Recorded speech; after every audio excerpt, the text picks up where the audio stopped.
بسم اللہ الرحمن الرحیم۔ میں ہوں عزیر احمد خان اور آپ دیکھ رہے ہیں ابلاغ ٹی وی۔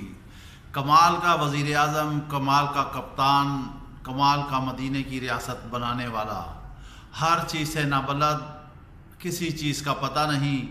کبھی ٹی وی دیکھ کر پتہ چلتا ہے کہ ڈالر مہنگا ہو گیا ہے، تو کبھی یہ پتہ چلتا ہے کہ نواز شریف اور اس کے حواریوں کے خلاف جو بغاوت کا مقدمہ دائر ہوا ہے اس کے بارے میں بھی علم نہیں۔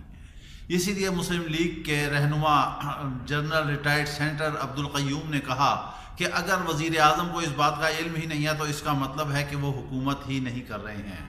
یہ ہے مدینے کی ریاست بنانے والے، جن کو پتہ ہی نہیں کہ ان کی ریاست میں کیا ہو رہا ہے۔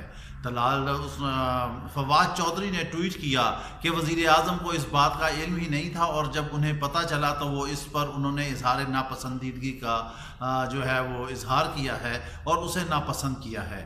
عجیب بات ہے، اتنا بڑا مقدمہ ہو گیا، 3 دفعہ وزیر اعظم رہنے والا، اس کے خلاف بغاوت کا مقدمہ ہو گیا۔ اس کے خلاف ہی نہیں، اس کے پیچھے ایک لمبی ساری لاٹ لگی ہوئی ہے سیاستدانوں کی، اور وہ تمام کے تمام سیاستدان نون لیگ سے ہیں۔ سوال یہ پیدا ہوتا ہے کہ اگر یہ غدار ہیں اور اگر اس کی تقریر کرنا غداری ہے، تو پھر جس نے بھی تقریر سنی تو وہ بھی غدار ہے۔ اس میں بذات خود وزیر اعظم بھی شامل ہوتے ہیں اور حکومت کے اور بھی دیگر ارکان شامل ہوتے ہیں۔ آخر یہ ہم کدھر جا رہے ہیں؟ کیا یہ فاشزم ہے یا جمہوریت ہے؟ ہم کس طرف جا رہے ہیں؟ ملک کس طرف جا رہا ہے؟ جیسے ہی نون لیگ آواز اٹھاتی ہے تو حکومت کوئی نہ کوئی ایسے کارستانی کرنا شروع کر دیتی ہے۔ نون لیگ نے واضح اور دو ٹوک انداز میں کہہ دیا ہے کہ چاہے آپ جو مرضی کریں، اگر آپ نے گرفتاریاں کرنی ہیں تو ہم اس طرح کی بغاوت کرتے رہیں گے۔ وزیر اعظم صاحب، آپ نے بھی اپنے دور میں ایک سول نافرمانی کا کہا تھا اور بجلی کے بل بھی جلائے تھے۔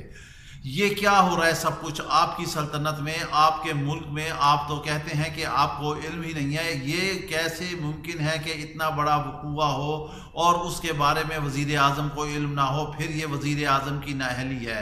دراصل بات کیا ہے اس بغاوت کے کیس کے پیچھے؟ بات یہ ہے کہ نون لیگ کو دبانا ہے اور حکومت کو قائم رکھنا ہے۔ اگر حکومت اپنی کارکردگی دکھائے، اپنے کیے ہوئے وعدے پورے کرے، روزگار فراہم کرے، مکان فراہم کرے، سرمایہ کاری آئے، ملک میں مہنگائی ختم ہو، کرپشن ختم ہو، جو کرپٹ لوگوں سے دعویٰ کرتی ہے کہ اتنا پیسہ ہے وہ پیسہ وصول کیا جائے، تو پھر یقینی طور پر اس کی حکومت سلسلے میں نہ تو ابھی تک اپوزیشن اس طرح کا مناسب کردار ادا کر سکی ہے اور نہ ہی حکومت وہ کردار ادا کر رہی ہے۔ اجلاس ہوتے ہیں، نشستن برخاستن ہوتے ہیں، ذاتی مفاد ہوتے ہیں، جھگڑے ہوتے ہیں، ایک دوسرے پر کیچڑ اچھالی جاتی ہے۔ کیا حکومتی ادارے اتنے کمزور ہیں کہ وہ ایک باغی جس نے بغاوت کی، جس کے بارے میں وزیر اعظم کے معاون خصوصی بہت اہم انکشافات کر رہے ہیں، اس وقت کوئی بھی ان کے خلاف تادیبی کارروائی نہیں کی گئی؟ سوال یہی پیدا ہوتا ہے کیوں نہیں کی گئی؟ بین السطور آخر وہ کون سی کہانی ہے جو اس وقت شامل حال کی جا رہی ہے، حالات کو خراب کیا جا رہا ہے؟ وزیر اعظم صاحب نواز شریف تو اپوزیشن کا لیڈر ہے اور اس کا کام ہی ہے کہ ملک میں انسٹیبلٹی رہے، آپ کا بیانیہ جو ہے وہ جھوٹا ثابت ہو اور اپوزیشن جو ہے وہ اوپر رہے۔ اس وقت جو حکومت اپنے اقدامات کر رہی ہے اس سے یقینی طور پر اپوزیشن کا قد کاٹ بڑھے گا اور نواز شریف کا بھی قد اور مزید بڑھے گا اور عوام میں اس کی پذیرائی ہوگی۔ لہٰذا حکومت کیونکہ ہمیشہ گیونگ اینڈ پر ہوتی ہے، لہٰذا آپ کو چاہیے کہ صبر و تحمل کا مظاہرہ کریں اور معاملات فہمی سے معاملات چلائیں۔ اس طرح بغاوت کے کیس درج کرنے سے، جیلیں بھرنے سے حالات ٹھیک نہیں ہوں گے، مزید اور سیاست پراگندہ ہوگی۔ پھر 18ویں ترمیم جس پر آج تک پراپر مناسب طریقے سے بحث نہیں ہو سکی، ایک ریومر چل رہی ہے کہ صدارتی نظام کی طرف چلنا چاہیے، تو اس کے لیے کون قدم اٹھائے گا؟ آپ قانون پاس کرا لیتے ہیں، جوائنٹ سیشن بلاتے ہیں، قومی اسمبلی سے جو بل چاہتے ہیں وہ پاس کراتے ہیں، صدر مملکت دستخط کر دیتا ہے، تو پھر کیا مسئلہ ہے 18ویں ترمیم میں اور صدارتی نظام میں کون کرائے گا؟ آپ کی حکومت کون چلا رہا ہے؟ کیسے چل رہی ہے؟ آپ چلا رہے ہیں۔ اگر آپ چلا رہے ہیں تو پھر یہ حکومت کی ناکامی ہے۔ آج اپوزیشن اکٹھی ہو چکی ہے۔ فضل الرحمان کو بھی نوٹس جاری کیا گیا تھا، اس کا کیا ہوا؟ اور بھی رہنماؤں کو نوٹس جاری کیے تھے۔